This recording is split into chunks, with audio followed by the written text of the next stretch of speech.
अपनी सच्चाई और परम तत्व के स्वभाव को समझने के लिए ये प्रस्तुत श्लोक मुझे बहुत ही प्रिय रहा है। श्रीमद् भगवद गीता 4 अध्याय 11वां श्लोक।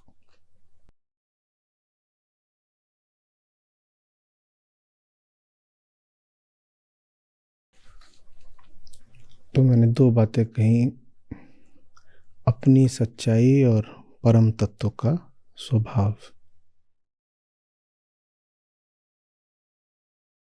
और ये दोनों बातें निश्चित रूप से एक ही हैं।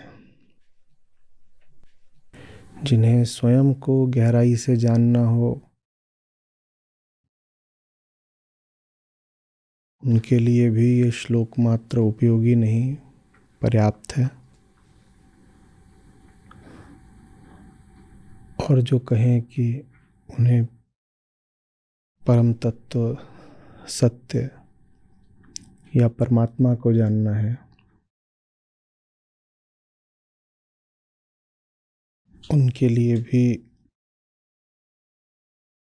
ये श्लोक उपयोगी है, अनिवार्य है।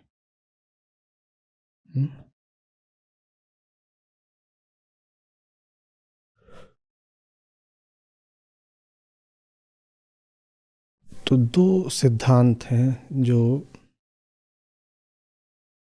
हम समझ लेंगे और उसके बाद श्लोक एकदम ही स्पष्ट हो जाएगा।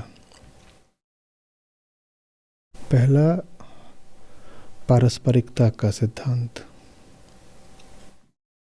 लिख लीजिए, प्रिंसिपल ऑफ रेसिप्रोसिटी। और दूसरा लिखिए, आत्मपरकता या आत्म सापेक्षता का सिद्धांत। Principle of subjectivity. इतनी गूढ़, इतनी गजब,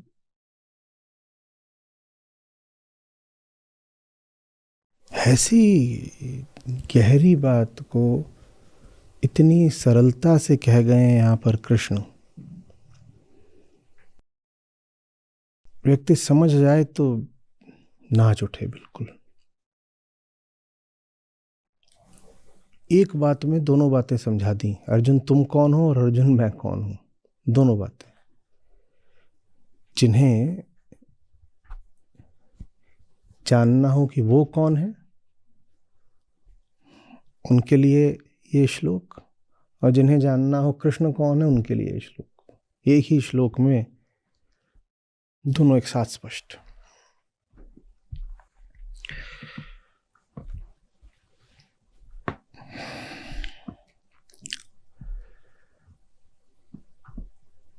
तो हम कौन हैं, कृष्ण कौन है, और हमारा संबंध क्या है। एक व्यक्ति है,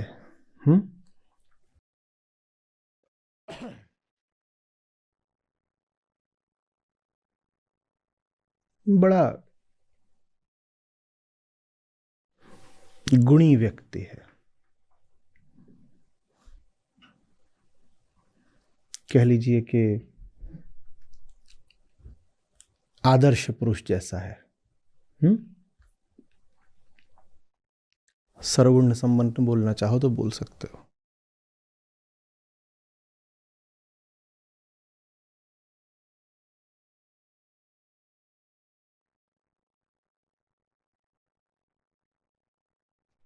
अपनी उसने व्यक्तिगत पहचाने, कामनाएं, ये सब खूब देख ली, जी ली, और उनको अब छोड़ के, उल्लंघन करके, त्याग के आगे बढ़ गया है। जगत में जी रहा है, निष्काम जी रहा है, आनंदित जी रहा है, सब लोगों के बीच जी रहा है।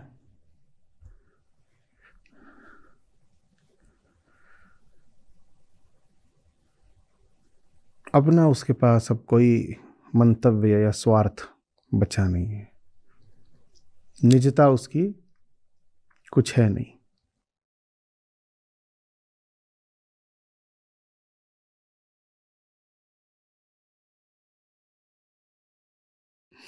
ये व्यक्ति खड़ा हुआ है, इसको पीछे से आवाज सुनाई पड़ती है,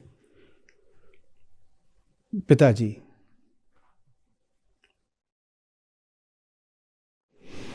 तो ये उत्तर में क्या कहेगा? हाँ बेटा।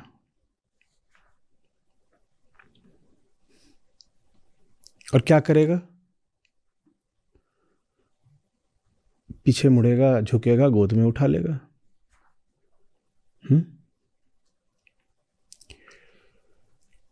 इसको आवाज सुनाई पड़ती है, डॉक्टर साहब।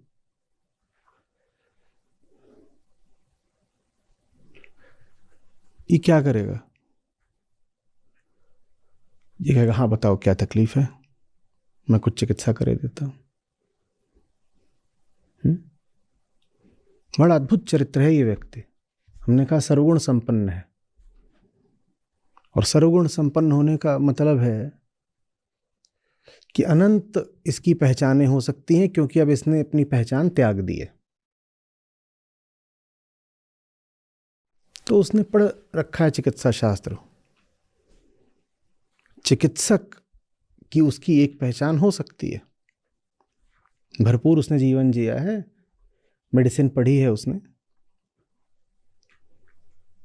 तो आप उसको अगर डॉक्टर कह के पुकारेंगे तो उससे आप दवाई पा जाएंगे।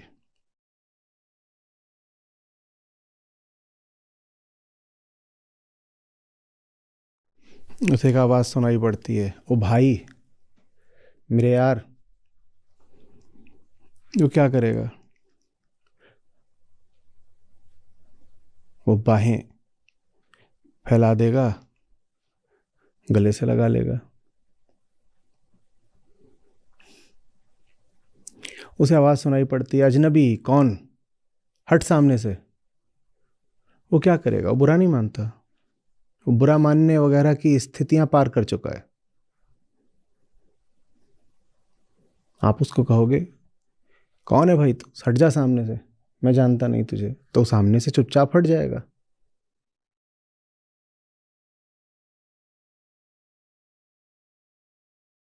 आप उससे देखोगे बहुत वो अब प्रदर्शन करता नहीं है, आडंबर, पाखंड, प्रदर्शन प्रियता इनके अतीत जा चुका है। आप उसे देखोगे वो साधारण सा घूम रहा है, साधारण कपड़े, साधारण चप्पलों में। और जैसी हमारी प्रकृति रहती है कि हम किसी के रंग रूप से, कपड़ों से उसकी पहचान बना लेते हैं। तो आपने उसको दिया फटीचर हट सामने से, तो मुस्कुरा के कहेगा हट गया फटीचर, ठीक है। और उसको सुनाई दे कोई कह रहा है तकलीफ में आ गया हूं, पैसे चाहिए और बहुत सारे पैसे चाहिए, वो कहेगा हाँ एक समय था जब बहुत कमाए थे, हैं पैसे, बताओ कितने चाहिए। आप कहेंगे इतने चाहिए, बहुत। कहेगा ये ले लो, जब हो तो लौटा देना। आप जाएंगे, कहेंगे बचाओ, शरण दो, त्रहिमाम।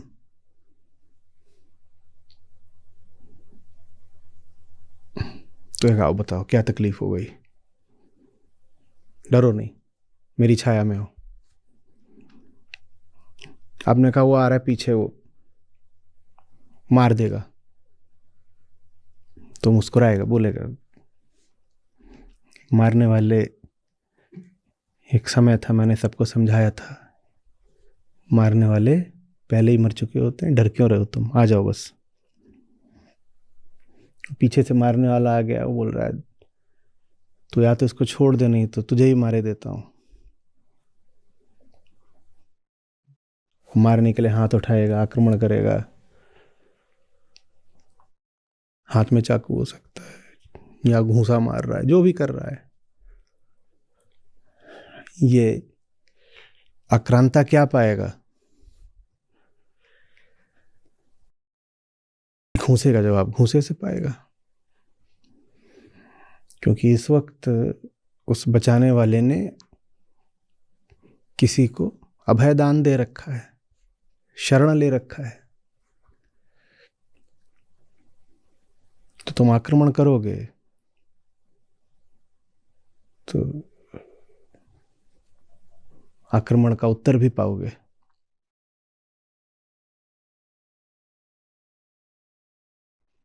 बात समझ में आ रही है? और ये सब कुछ हो सकता है महज कुछ घंटों के भीतर भीतर हो रहा हो। कुछ घंटों के भीतर भीतर ही किसी ने उसको सेठ समझ लिया, किसी ने फटीचर समझ लिया, किसी ने भाई बंधु यार समझ लिया, किसी ने दुश्मन समझ लिया, किसी को उस पर प्रेम आ गया,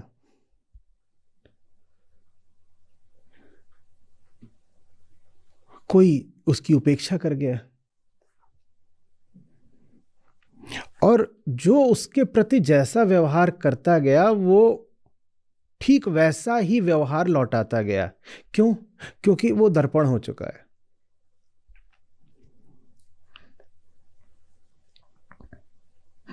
सिद्धांत परावर्तन का जो हो, दर्पण बिल्कुल वही लौटा देता है। रेसिप्रोसिटी, पारस्परिकता।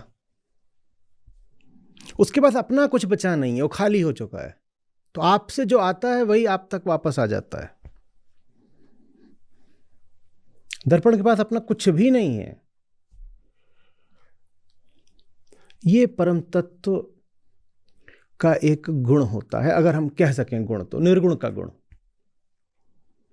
उसके पास अपना कुछ नहीं होता। उसे जैसे तुम संबोधित करो वैसे ही वहां से उत्तर आ जाता है, गूंज जैसा।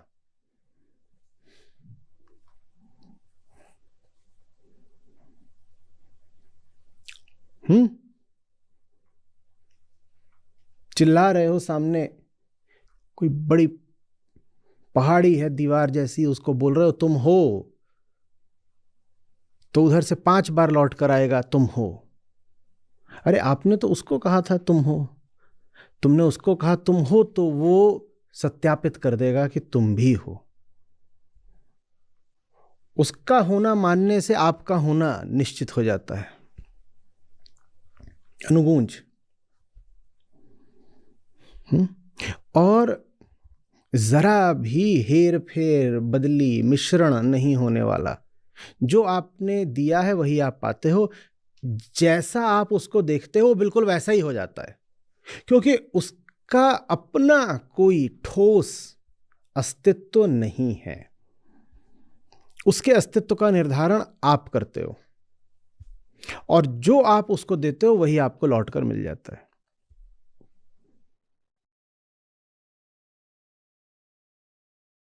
समझ में आ रही बात? वो कौन है? उसको आप कृष्ण कह सकते हो, या आप उसको अपनी आखिरी उच्चतम श्रेष्ठतम आत्यंतिक संभावना कह सकते हो। तो आप कौन हो फिर? आप सेठ हो तो सेठ हो, आप फटीचर हो तो फटीचर हो। वो तो आप पे निर्भर करता है कि आप अपने आप को कैसे देखते हो।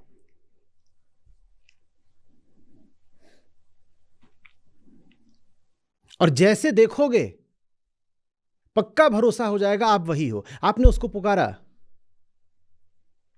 ओ भाई, उधर से पलट के आवाज आई हाँ भाई, तो इससे आपको क्या निश्चित हो जाएगा? हाँ वो भाई ही तो है।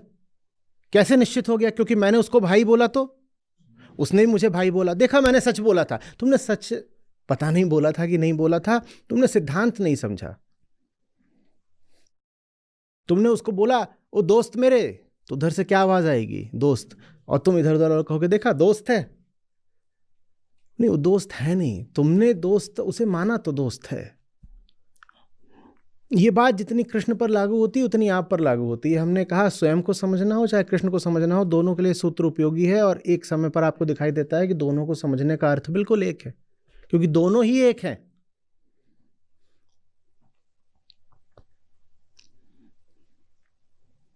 आप अपने आप को जिस दृष्टि से देखोगे आप वही हो जाओगे। आप बोलते रहो अपने आप को, मैं कमजोर हूं, अनुगूंज क्या आएगी, मैं कमजोर हूं, और आप कहोगे देखा पहाड़ियां भी मान रही हैं, सत्यापित कर रही हैं, हां में हां मिला रही हैं, मैंने नहीं बोला।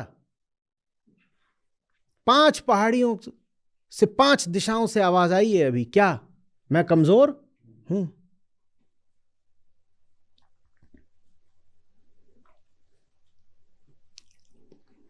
आप उसको बोलोगे सेठ, वो पैसे दे देगा, आप क्या बोलोगे? देखा मैं कितना होशियार हूं, मुझे पता था ये सेठ है, और प्रमाण मिल गया। क्या प्रमाण मिला? पैसे। पैसे इसलिए नहीं आए हैं कि वो सेठ था, वो पैसे इसलिए आए हैं क्योंकि तुमने उसे सेठ माना। इससे हम दूसरे सिद्धांत पर आते हैं, आत्मपरकता का सिद्धांत, द प्रिंसिपल ऑफ सब्जेक्टिविटी। परम तत्व ऑब्जेक्टिव नहीं है, उसकी अपनी कोई निजी वस्तुपरक सत्ता नहीं है। वो क्या है ये आप तय करोगे। आपकी जिंदगी कितनी ऊंचाई लेती है ये आप तय करोगे, क्योंकि परम तत्व क्या है? आपकी ही उच्चतम संभावना। वो कहीं किसी पत्थर पर खींची गई लकीर नहीं है, ये आप तय करोगे। आप बोलोगे सेठ तो सेठ, आप बोलोगे भिखारी तो भिखारी।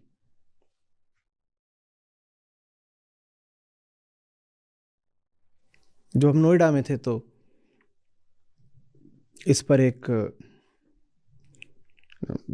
बात बोली थी, वो उसका छोटा सा पोस्टर बना के लगा दिया था कि जो परम उसे परम, और जो भरम उसे भरम, छोटी सी बात छोटा सा मरम। तुम बोलोगे सेठ तो बोलेगा हाँ सेठ तो हूं, बोल कितना पैसा चाहिए। और तुम बोलोगे भिखारी, कहेगा सही बात है, 4 दिन से खाने को नहीं मिला। क्या उसने झूठ बोला कि वो भिखारी है? नहीं, बिल्कुल झूठ नहीं बोला। आईने वाली बात है, आईने के सामने भिखारी खड़ा होगा तो आईना क्या बोलेगा? भिखारी। आईने के सामने सेठ खड़ा होगा वो क्या बोलेगा? अब इसमें ऋषि अष्टावक्र की बात को भी जोड़ दो कि जगत तुम्हारा अपना ही विस्तार है, ठीक?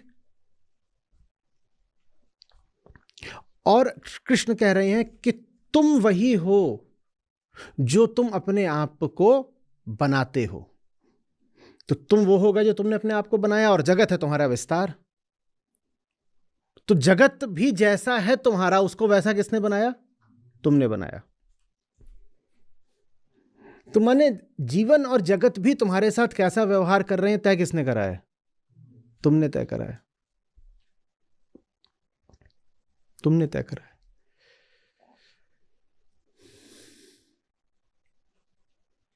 बात समझ में आ रही है?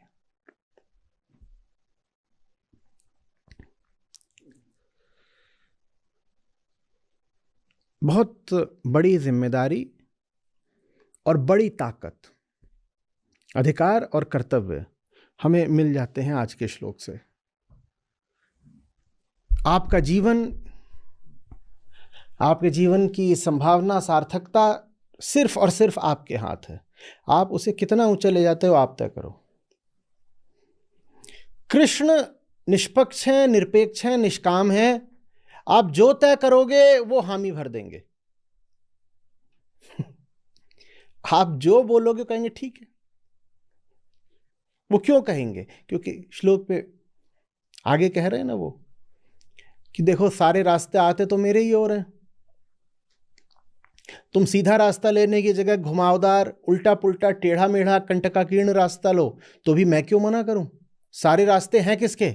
मेरे ही हैं। तो मुझे इस बात का ना कोई डर ना कोई परवाह कि कोई रास्ता कहीं और निकल जाएगा मुझसे विलग सारे रास्ते मेरे ही क्षेत्र के हैं, मुझी से शुरू हैं, मुझी में आ रहे हैं। तुम्हें किस रास्ते पे कैसा टहलना है इस बात की तुमको पूरी छूट है, मैं मना नहीं करूंगा। तुम्हें इस हद तक छूट है कि कृष्ण सामने खड़े हो और तुम कह दो आप मूर्ख हो, वो कहेंगे बिल्कुल। कोई समझदार आदमी जाएगा, वो कहेगा क्या कह दिया आपने गोविंद, आप मूर्ख हो। बोलेंगे मैं कुछ भी नहीं हूं, मैं तो मिट चुका, मैं तो कुछ भी नहीं हूं। इसको मैं मूर्ख दिखा तो इसके लिए मूर्ख, पर इसने मुझे मूर्ख कह के अपने जीवन को ही मूर्खता से भर दिया। अब इसको जीवन हर दिशा से सिर्फ मूर्खता ही बरसाएगा।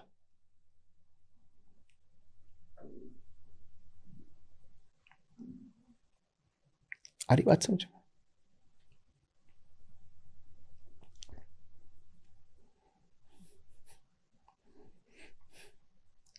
कृष्ण कौन है आप तय करिए। उधर से कोई इनकार नहीं आएगा, उधर से कोई आग्रह नहीं है, आप तय करिए।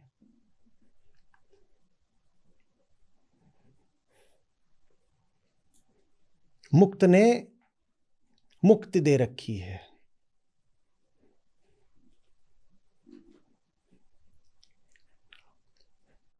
वो स्वयं को लेकर इतना आश्वस्त है कि सारे अधिकार उसने आपको दे रखे हैं, आप जो बोलो ठीक।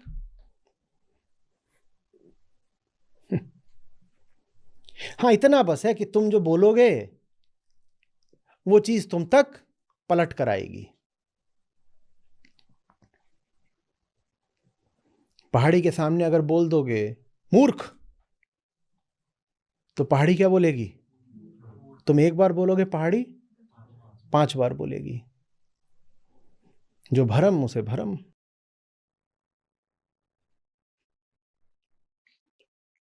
स्वयं को जो बनाना चाहो बना सकते हो, किसी ने तुम पर बंधन लगाकर नहीं भेजा है। मुक्ति ही तो प्रदान करेगा ना।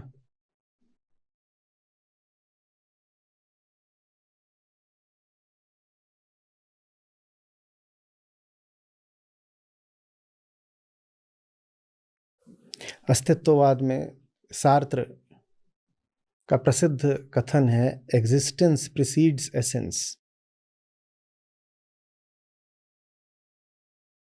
पता नहीं वो गीता से प्रेरित थे कि नहीं, पर जिसने ये 11वां श्लोक समझ लिया है वो कहेगा सार्त्र गीता की बात कर रहे हैं। Existence precedes essence. बोले एग्जिस्टेंस तो तुम्हें मिल जाता है, पहले ही मिल जाता है। जन्म लेते ही मां के गर्भ से तुम्हें एग्जिस्टेंस, अस्तित्व तो मिल जाता है, एसेंस नहीं मिलता। एसेंस तुम तय करते हो। एग्जिस्टेंस मिल जाता है, एसेंस तुम्हें तय करनी होती है।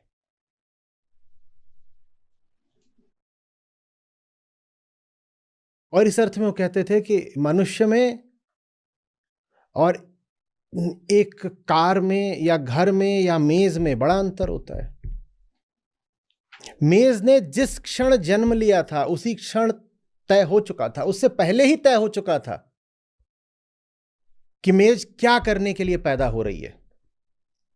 मेज हवाई जहाज बन के उड़ेगी नहीं, उसकी एसेंस किसी और ने पहले ही तय कर रखी थी। मनुष्य अपनी एसेंस का निर्धाता स्वयं है। एसेंस माने समझ लो जैसे स्वत्व, आत्मा। तुम क्या बनने वाले हो, इसका पूरा हक, चुनाव, अधिकार तुम्हारे हाथ में होता है। ये बात ये मेज नहीं बोल सकती, ये बात ये घर नहीं बोल सकता, ये बात कोई कार नहीं बोल सकती। कोई भी कार पानी का जहाज नहीं बन सकती अब। कोई भी कार अब कंप्यूटर नहीं बन जाएगी, मिक्सर ग्राइंडर नहीं बन जाएगी, वॉशिंग मशीन नहीं बन जाएगी। कोई भी कार बिजली का खंभा अब नहीं बन सकती, क्योंकि उसको बनाने वाले ने उसके भाग्य का निर्धारण कर दिया है। आपके भाग्य का निर्धाता कोई और नहीं है, आप हो। अपने जीवन का, अपनी संभावना का निर्धारण आप स्वयं करो। आपने अपने आप को जो भी मान रखा है वो थोड़ा कम ही मान रखा है, कुछ कमतर है उसमें, कुछ सब ऑप्टिमल है। तो जो भी अपने आप को मान रखा है, कभी उस पर रुको मत, कभी उस पर टिको मत। आप अगर अभी ऊंचे भी हो तो वो नहीं हो जो हो सकते हो। जहां आप कहते हो कि आप बुरे हो, चलो वो तो आप खुद ही कहोगे कि बदलना है मुझे। जहां आप कहते हो आप अच्छे भी हो, वहां भी अभी आप वो नहीं हो जो आप हो सकते हो। लेकिन अगर आप कह दोगे सुनो मैं इससे ऊपर नहीं जा सकता, तो पहाड़ी से जवाब क्या आएगा? इससे ऊपर नहीं जा सकता। आप कहोगे देखा, मुझे पहले ही पता था इससे ऊपर नहीं जा सकता। पूरा जीवन ऐसा हो जाएगा, सारी स्थितियां ऐसी हो जाएंगी कि आप जो कह रहे हो वो बात सत्यापित होने लगेगी, वैलिडेट होने लगेगी। और अहंकार को से बड़ा मजा आता है, कहता देखा मैं जो बोल रहा था वही सिद्ध हो गया ना।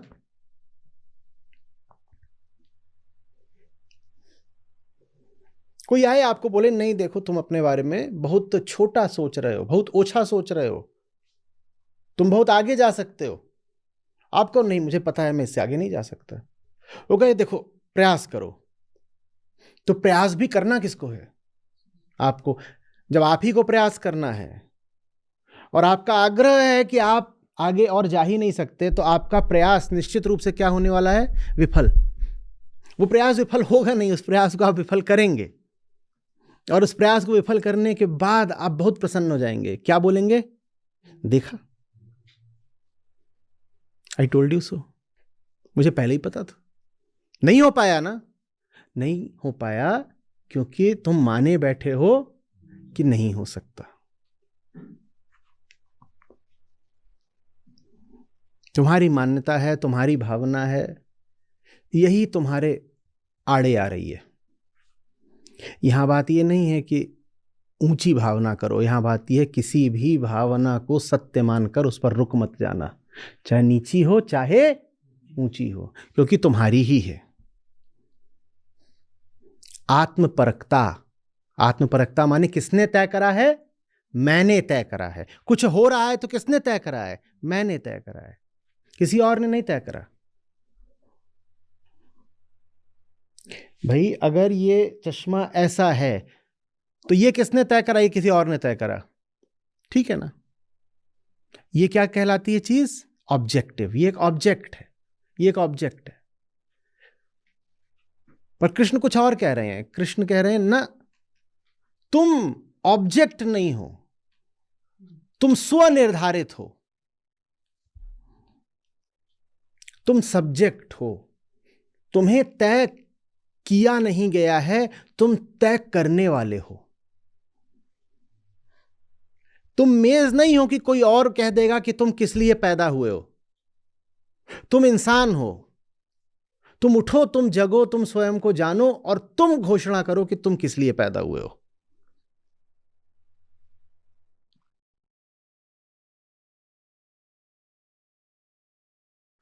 समझ में आ रही है बात?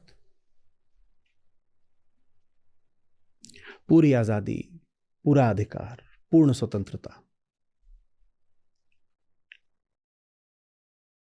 कोई चेहरा आपका आखिरी चेहरा नहीं है, कोई मंजिल आपकी आखिरी मंजिल नहीं है, कोई शब्द आपका आखिरी शब्द नहीं है, कोई विचार नहीं आपका आखिरी है, कोई भाव आपका आखिरी नहीं हो गया। आप जो कुछ भी हो, आप उससे आगे जा सकते हो, और आगे जहां गए हो वो भी आखिरी नहीं हो गया।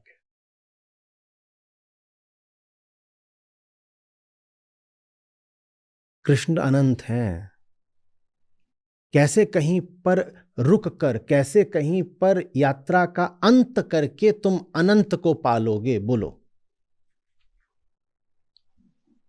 और कृष्ण अनंत हैं से अर्थ क्या है? कृष्ण कौन है? कोई व्यक्ति है? मेज पर रखी कोई वस्तु है? कृष्ण माने कौन? जो तुम हो सकते हो, अगर तुम हठ छोड़ दो अपना कि इतने ही झुन्नू लाल हूं, ये हट छोड़ दो, तो जो तुम हो सकते हो उसको कृष्ण कहते हैं। वो खड़ा हुआ है, उसको आप बोलोगे डूइंग फाइन, वो क्या जवाब देगा? Doing fine. हाँ, इसका मतलब परम तत्व अंग्रेजी बोलता है। आ गई बात समझ में? झूठ ही फैला रखा था कि संस्कृत देव भाषा है। अभी अभी परम तत्व को हमने अंग्रेजी बोलते सुना। वो कुछ भी नहीं बोलता, उसकी अपनी कोई भी भाषा नहीं है। उसने अंग्रेजी क्यों बोली? क्योंकि तुमने बोली, अनुगूंज है। और तुमने पूछा डूइंग फाइन, तो उसने कह दिया। तुम कुछ और पूछते तो उसी के अनुसार उत्तर बदल भी जाता।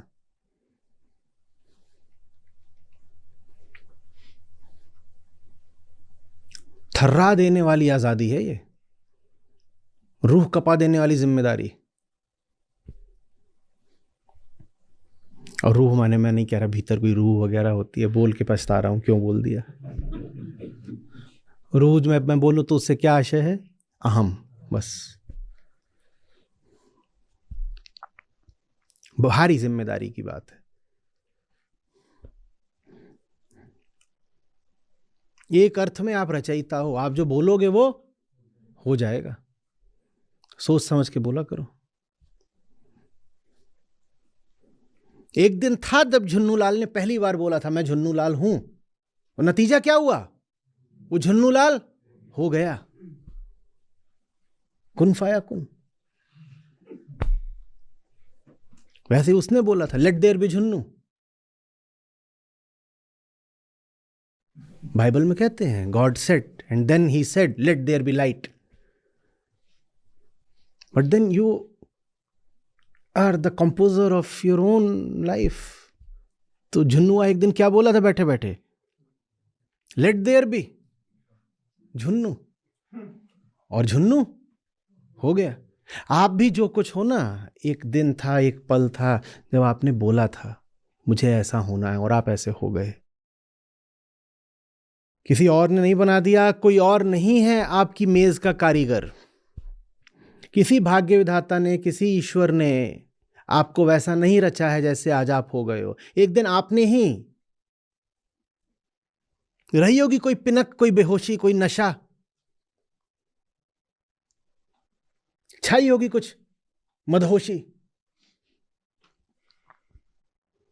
और क्या बोल गए? मैं तो। और दसों दिशाओं से यही बात प्रतिध्वनित होकर आज तक गूंज रही है। पूरा जगत आज तक आपको क्या बोल रहा है? और 10 दिशाएं बाहर की होती हैं और एक दिशा भीतर की भी होती है। भीतरी दिशा से भी यही अनुगूंज है, क्या? मैं झुन्नू हूं। और तुम कहते हो देखा हर कोई बोल रहा है। मैं पूछ रहा हूं शुरू किसने किया था? शुरू किसने किया था? शुरू किसी और ने नहीं किया था। सब लोग तुम्हें तुम्हारे नाम से पुकारते हैं, पुकारते हैं। उन्हें तुम्हारा नाम बताया किसने? किसने बताया? किसने बताया? पर हम कितने चतुर हैं, कितने तो काबिल हैं। वाह, निपुणता, स्मार्टनेस। मुझे तुम्हें कैसे पता तुम उदित हो? इसने भी बोला, उसने ही बोला, उसने ही बोला, उसने ही बोला, उसने ही बोला। उनको किसने बोला? ये तो मैं भूल गया, ये नहीं बताऊंगा। उनको किसने बोला? उनको सपना आया था, उनको किसने बताया? किसने बताया? हाँ, तो एक दिन तुमने ही बोला था लेट देयर बी झुन्नू। अरे जब इतना बड़ा हक हासिल था तो यही नामुराद वक्तव्य मुंह से निकलना था, कुछ भी और बोल देते। जैसे यम कह रहे हो नचिकेता को मांग, कुछ भी मांग, और नचिकेता बोले झुन्नू बना दो। ये हमने कांड करा है अपने साथ, झुन्नू कांड। सारे अधिकार हासिल थे, कुछ भी मांग लेते, कुछ भी बन जाते, और बन क्या गए? जो अभी बने बैठे हो, ये बन गए। ये क्या किया?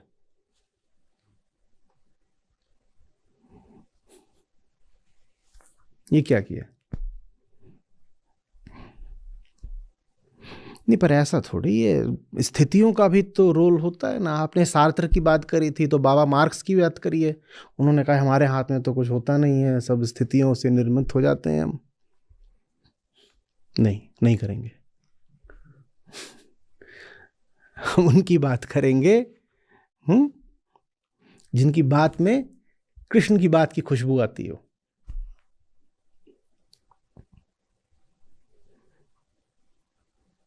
और जहां उनकी बात में आएगी कृष्ण जैसी सुगंध कोई, उनकी भी बात कर लेंगे।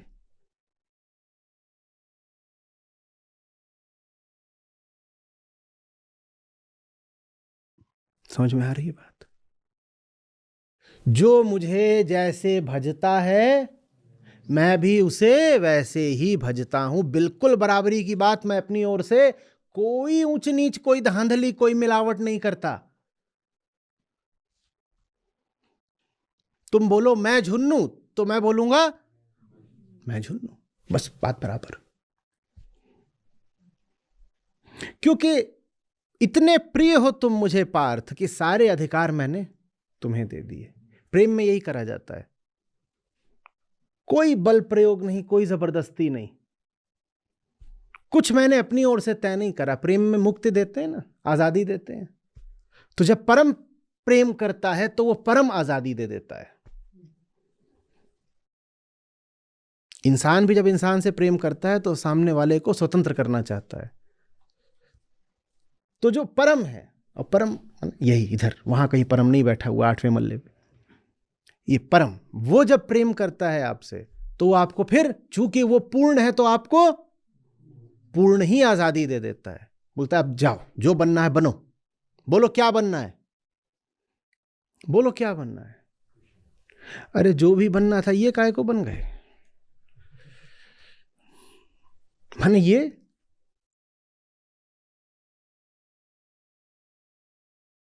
हमारी हालत ऐसी कि जैसे जन्मों के भूखे घूम रहे हूं और कोई मिल जाए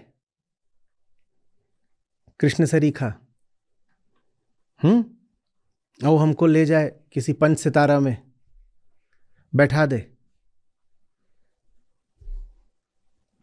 बोले ये जो देख रहे हो ये मेन्यू कहलाता है और अनंत है, ये अनंत। अब है 5 स्टार है तो बहुत सारा उसमें तमाम तरह के ऑप्शंस। बोले अनंत है, जो मंगाना है मंगाओ, सब तुम्हारे हाथ में है। और ये क्या कर रहे हैं?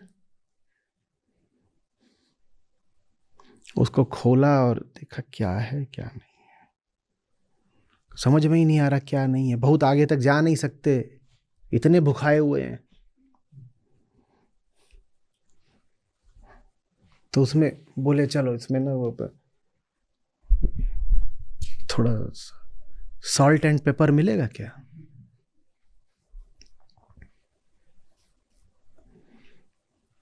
लो भाई, क्या क्या नहीं मिल सकता था और क्या मांग लिया।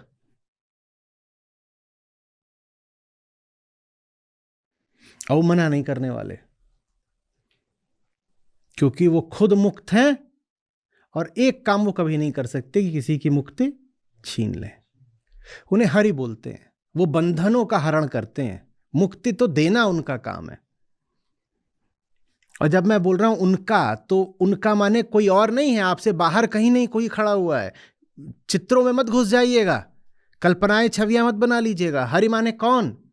आत्मा ही हरि है, आत्मा ही सत्य है। भगवान कभी शब्द कहना हो तो भगवान माने आत्मा, आत्मा के अतिरिक्त दूसरा नहीं कोई भगवान होता। ईश्वर कभी कहना हो तो ईश्वर माने भगवान, आत्मा, सब आत्मा है, उसके अलावा कुछ नहीं। हरि को कोई व्यक्ति, कोई चित्र, कोई किस्सा कहानी मत बना लीजिएगा। आत्मा मात्र, आत्मा वही सत्य है, वही अंतिम है। कोई भी शब्द आपके तरफ आए जो उच्चतम की ओर इशारा करता हो तो उस शब्द का पर्याय आप आत्मा को जानिएगा, या उस शब्द को आप आत्मा का ही पर्याय जानिएगा, ऐसे कह लीजिए। आप किन्हीं लोगों के पास जाएं और वो कहें कोई, आप ऐसे ही कुछ नाम बोलिए, कोई नाम बोलिए, कुछ भी बोलो, अंडबंड, प्रकाश अंडबंड है, कुछ भी बोलो। अरे कुटुकू, एक तो आप एब्सर्ड होना भी नहीं जानते हो, हर समय बिल्कुल एकदम तने रहते हो सीध में, टाई वाई लगा करके। बोल दो कि थोड़ी देर के लफंगे हो जाओ तो हो ही नहीं पाते। कुटुकू क्या? तो आप किन्हीं लोगों के पास पहुंचे और वो कुटुकू के बिल्कुल दीवाने हैं, भक्त हैं, कुटुकू के सामने लोटे रहते हैं और दिल से प्यार करते हैं सचमुच कुटुकुको को, तो जान लीजिएगा कि कुटुकु माने और कुछ नहीं, आत्मा। बस उनके पास शब्द दूसरा है। जिस किसी को भी उच्चतम मानकर संबोधित किया जा रहा है वो आत्मा ही है। फर्क नहीं पड़ता कि किस नाम से संबोधित किया जा रहा है, उसको उच्चतम माना ना तो आत्मा की ही बात हो रही है। चाहे फिर भगवान बोला हो, चाहे ईश्वर बोला हो, गॉड बोला हो, जो कुछ बोला हो, तुम्हारी भाषा में, तुम्हारे समुदाय में, तुम्हारे पंथ में, तुम्हारे मजहब में जो भी शब्द होता हो, सब शब्द वास्तव में आत्मा के ही समानार्थी हैं, पर्यायवाची हैं और कुछ नहीं है। वो आत्मा के अतिरिक्त 5-7 अलग अलग सत्य होते हैं क्या? तो आत्मा यदि सत्य है तो तुम जिसको भी सत्य मानते हो कौन हो गया? आत्मा। तो मैं हरि बोलूं तो क्या समझना है? आत्मा। तो क्या क्या तो नहीं मंगा सकते थे, और क्या मंगाया है? और वो लेके आ गया ट्रे में, लीजिए यही मांगा था, चाटो अब इसको।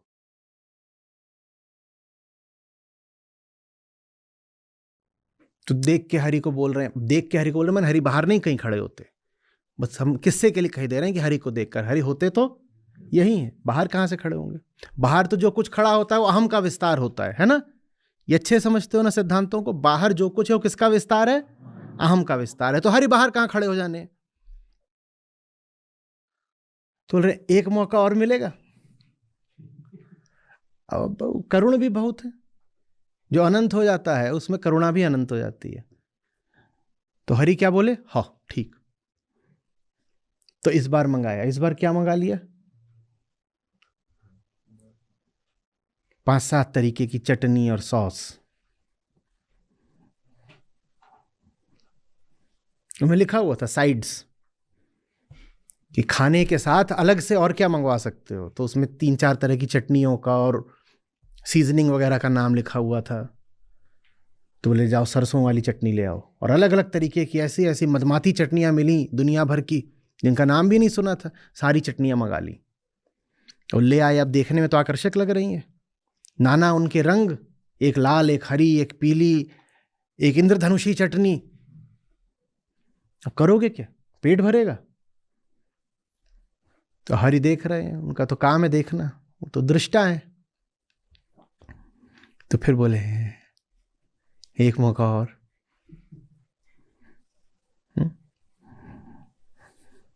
इस बार क्या मंगा लिया?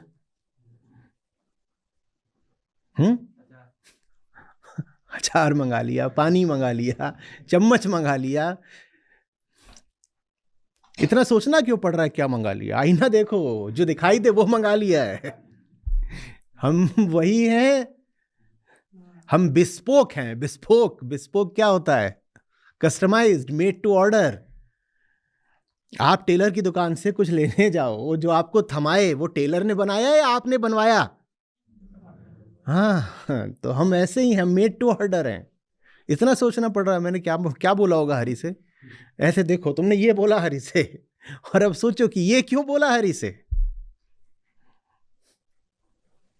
लेकिन एक अभी मौका बाकी है। Every cloud has a silver lining.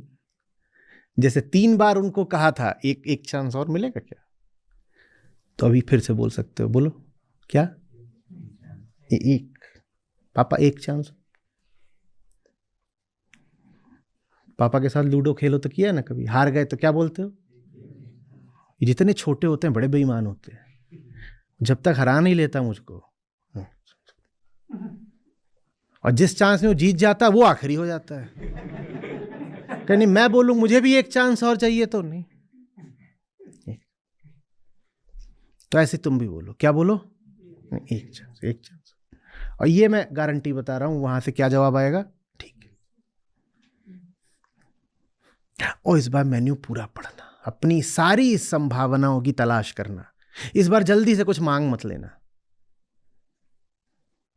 वरदान अभिशाप बन सकता है बहुत जल्दी, अगर बिना सोचे समझे कुछ मांग लिया। पौराणिक कहानियां बहुत ऐसी हैं।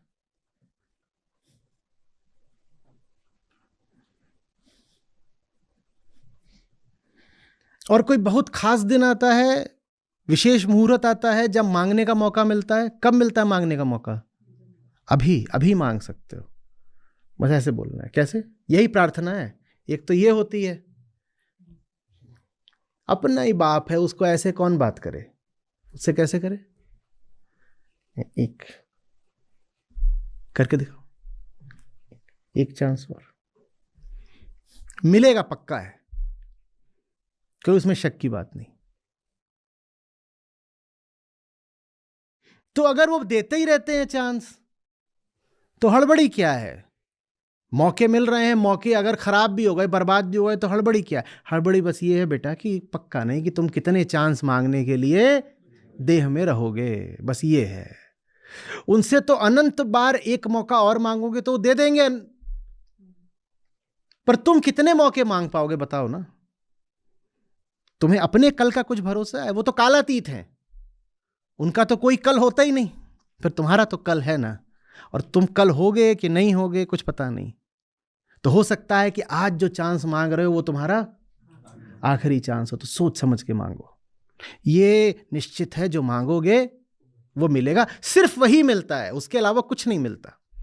किसी और को दोष मत देना, किसी को दोष मत देना, तुम्हें वही मिला है जो तुमने मांगा है। तुम्हें याद भले ना हो, कोई क्या कर सकता है?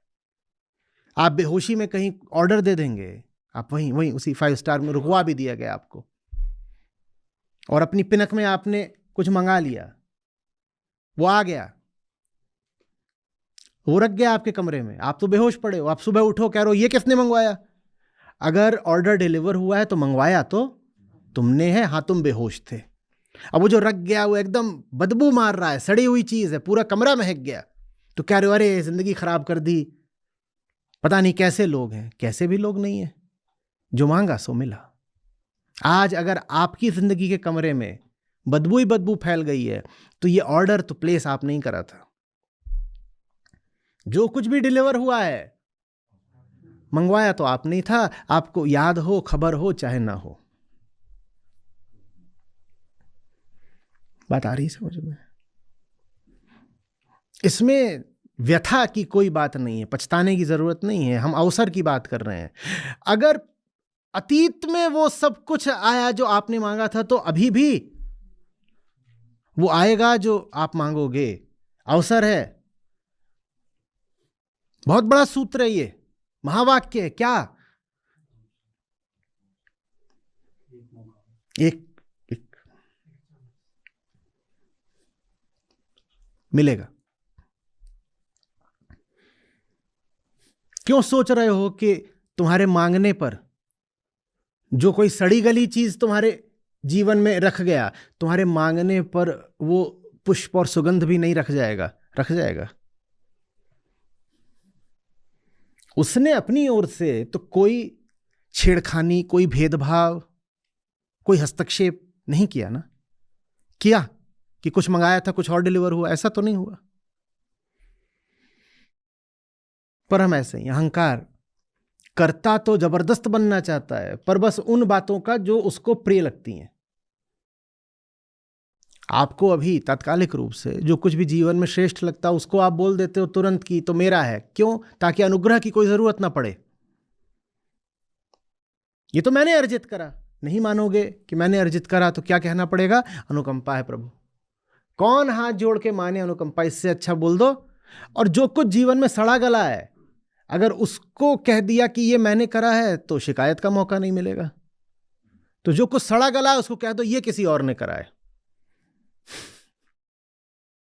अनुग्रह हम व्यक्त करते नहीं और शिकायत का मौका हम छोड़ते नहीं।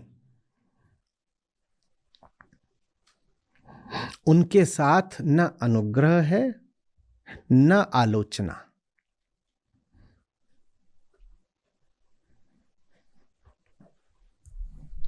अनुग्रह भी कुछ नहीं है, जो मांगते हो मिल जाता। अनुग्रह क्या? अनुग्रह है भी तो बस इतना ही है कि जो मांगते हो बस वही मिल जाता है। यही है अनुग्रह। हम भीतर ही भीतर बहुत जबरदस्त तरीके से कुंठित होकर बैठ जाते हैं कई बार।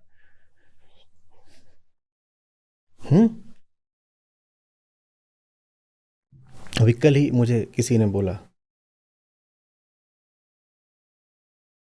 certain things are set in stone,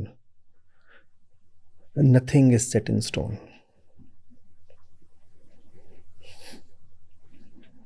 अगर अभी जिंदा हो तो कुछ और हो सकते हो। जिस दिन चेतना समाप्त हो गई उस दिन जान लो कि बदलने का अवसर भी समाप्त हो गया। जिस दिन तक ये देह चैतन्य है उस दिन तक सारी संभावनाएं खुली हुई हैं। मत कह दो कि आखिरी बात अब कही जा चुकी, कि मेरी तकदीर का फैसला हो चुका। नहीं,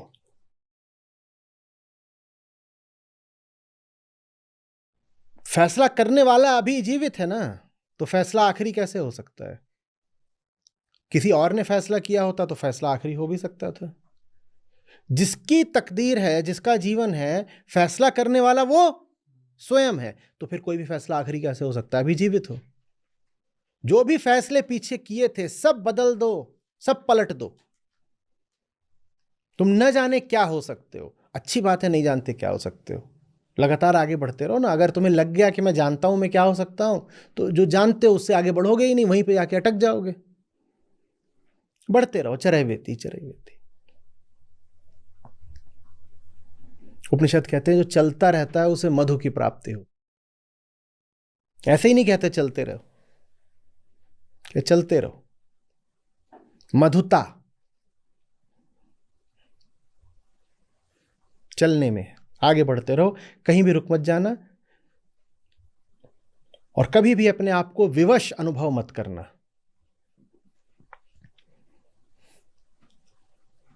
जीवन के प्रति निराशा का भाव, स्थितियों के सामने समर्पण का भाव कभी नहीं आना चाहिए।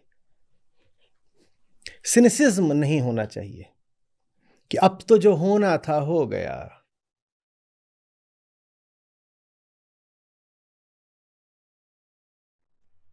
मां देखो, आचार्य जी गीता पढ़ा रहे हैं और वो कह रहे हैं कि क्या तुम जैसे जीवन भर घर में बैठी रहोगी? आओ तुमको गाड़ी चलाना सिखाएंगे। का बेटा बुढ़ाईदार, अब ये करेंगे। और माता जी हैं अभी कुल 52 ही साल की, जीना उन्हें अभी कम से कम 20-25 साल है। पर भारत में ये राग बहुत आम है कि नहीं? अब तो अगले जन्म में देखे। अरे रे, यहां कमर दुखात है।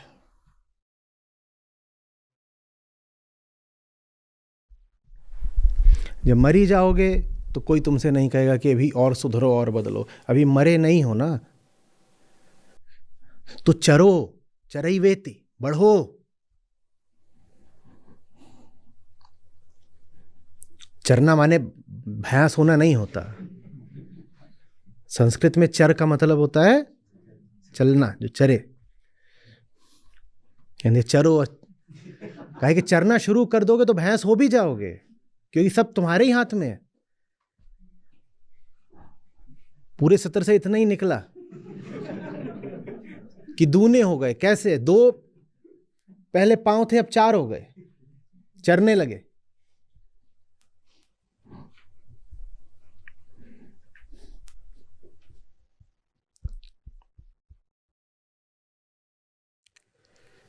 समझ में आ रही है बात? जो परम से परम।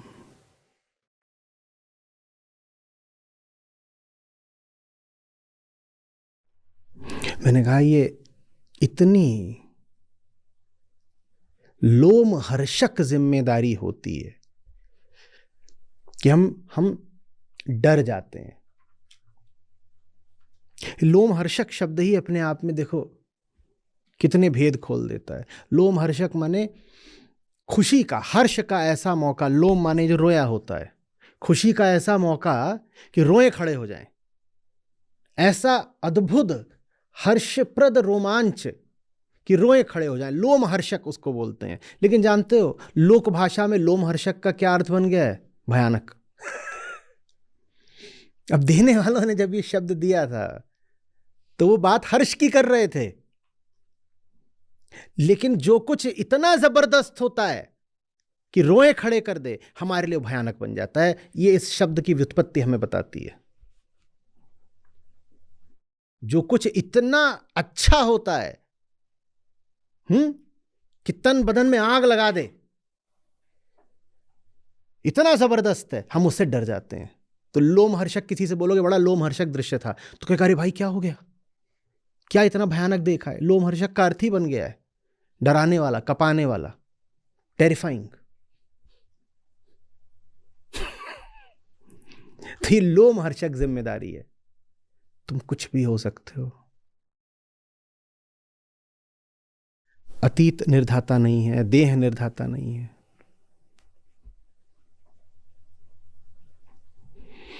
कहीं पर भी रुकने की कोई बाध्यता नहीं है।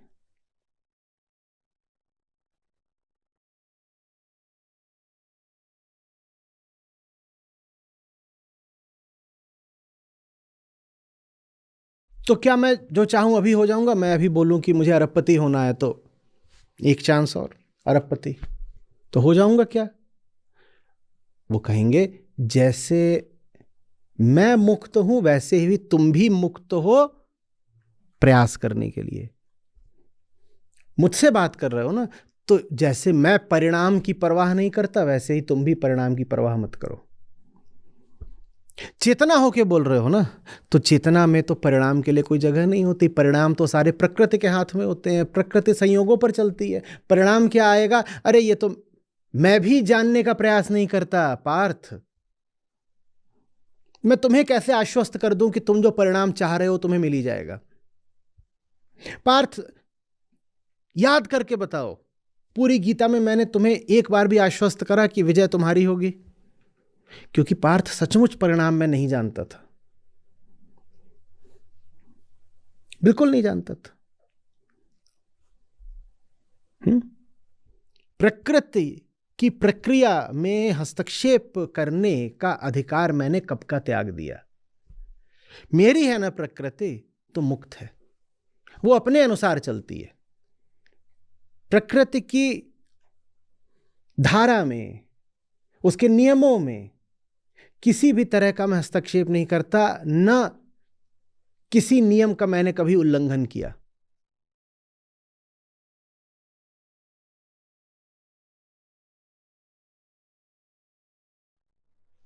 चेतना अपने आप में एक चमत्कार है, उसके आगे मैं कोई चमत्कार कभी करता नहीं।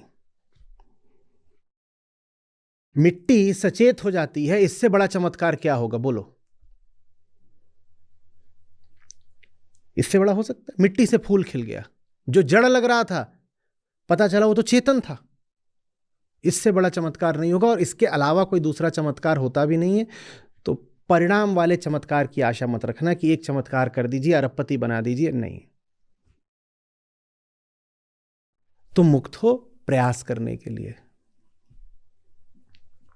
मैं तुम्हें इतना ही भरोसा दिला सकता हूं कि तुम वर्तमान में जिस स्थिति में हो, उस स्थिति से आगे का प्रयास निस्संदेह करा जा सकता है। वो स्थिति किसी ने तय नहीं कर दी कि आखिरी है तुम्हारे लिए, और उसको आखिरी मान करके, उसको पकड़ करके जमे अगर तुम बैठे हो, तो ये फैसला सिर्फ और सिर्फ तुम्हारा है, किसी को दोष मत देना।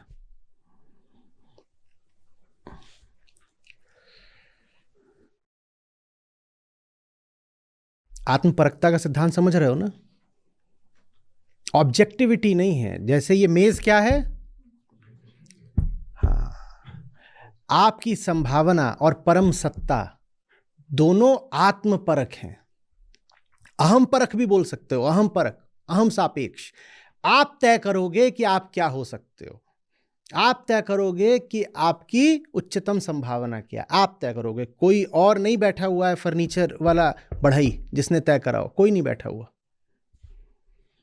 ऊपर से कहीं से कोई नियम लिख कर नहीं आए हैं, कोई संहिता, कोई कमांडमेंट आप पर लागू नहीं होता, कुछ भी नहीं आप पर लागू होता। कोई कहे देखो ये तो नियम बना हुआ है, नियम बना हुआ है।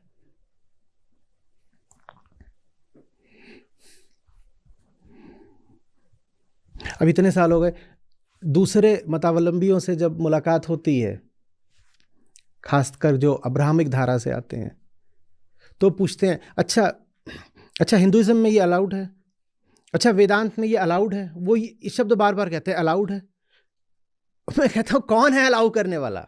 वेदांत में ये अलाउड जैसा कुछ नहीं होता। अब्राहमिक धारा में बहुत होता है कि क्या अलाउड है और क्या नहीं अलाउड है। नहीं, अलाउड अनअलाउड कुछ नहीं, क्योंकि कोई है ही नहीं जो तुम्हारे लिए फैसला करे। फैसले करने के सारे अधिकार तुम्हें ही सौंप दिए गए हैं।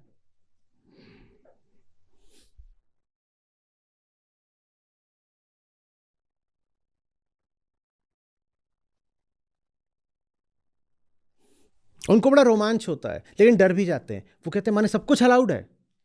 मैंने कहा ना, तुम अभी भी ये मान रहे हो कि अलाउ करने वाला कोई है जिसने सब अलाउ कर रखा है। मैं ये नहीं कह रहा सब कुछ अलाउड है कि नहीं, मैं कह रहा हूं कोई तुमसे बाहर नहीं है अलाउ या डिसअलाउ करने वाला।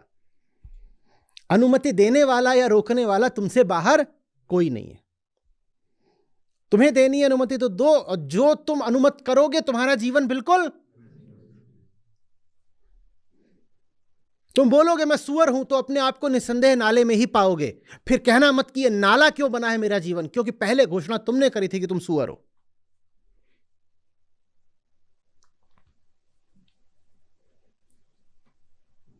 समझ में आ रही है बात? कोई और नहीं है बाहर से अनुमति देने वाला या रोकने वाला।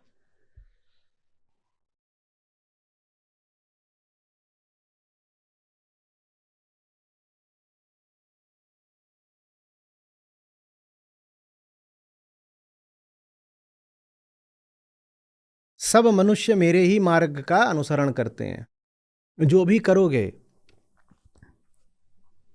अंततः मांग तो मुझे ही रहे हो। सारे मार्ग आने तो मुझ तक ही हैं, बस ये है कि तुम्हारे पास समय थोड़ा है। तुम वो मार्ग चुन लो जो बिल्कुल सीधा हो। आप वहां सामने बैठे हुए हो। एक तो तरीका ये है कि मैं सीधे आप तक आ जाऊं, और मैं बिल्कुल इससे विपरीत तरीका भी ले सकता हूं। मैं एकदम उल्टा चला जाऊं तो भी मैं कहां पहुंचूंगा? यहां से बिल्कुल उल्टा निकल जाऊं तो भी कहां पहुंचूंगा? पृथ्वी गोल है, भूलना नहीं। पृथ्वी गोल है, क्या होने वाला है? ऐसे समझ लो, इसी पे।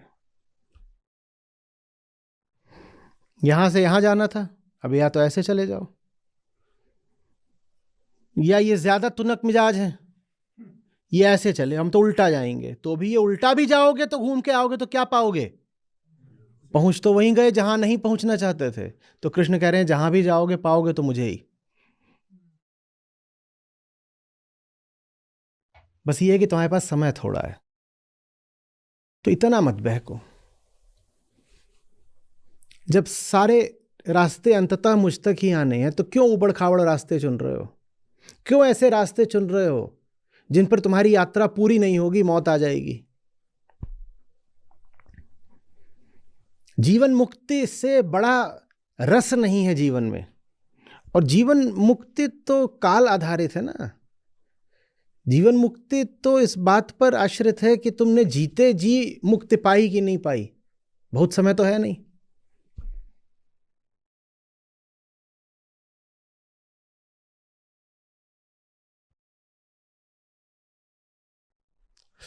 आ रही बात समझ में?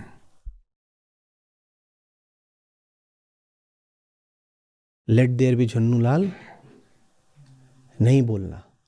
और अगर पीछे बोल दिया तो कोई बात नहीं, क्योंकि नया होने का अधिकार हमें हर पल है। मैं दोबारा अपने आप को रच सकता हूं।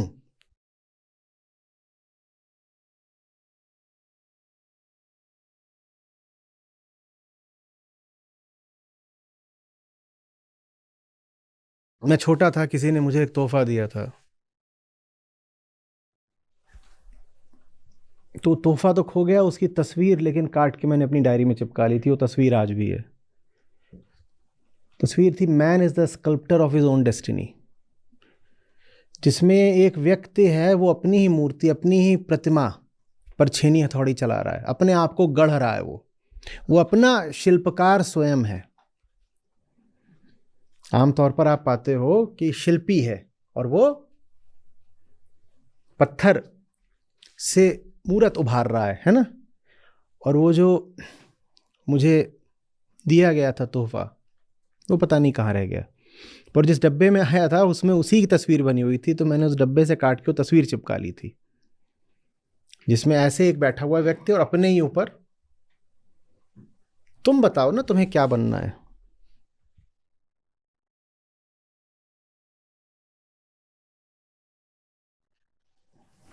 और जो तुम चाहोगे वो हो जाएगा, इसीलिए सोच समझ के चाहना। कामना के प्रति बहुत सतर्क रहना। किसी न किसी रूप में कामना पूरी हो जाती है। सारी दुनिया रो रही है, अरे कामनाएं नहीं पूरी हो रही। वास्तविक समस्या यह है कि कामनाएं पूरी हो रही हैं।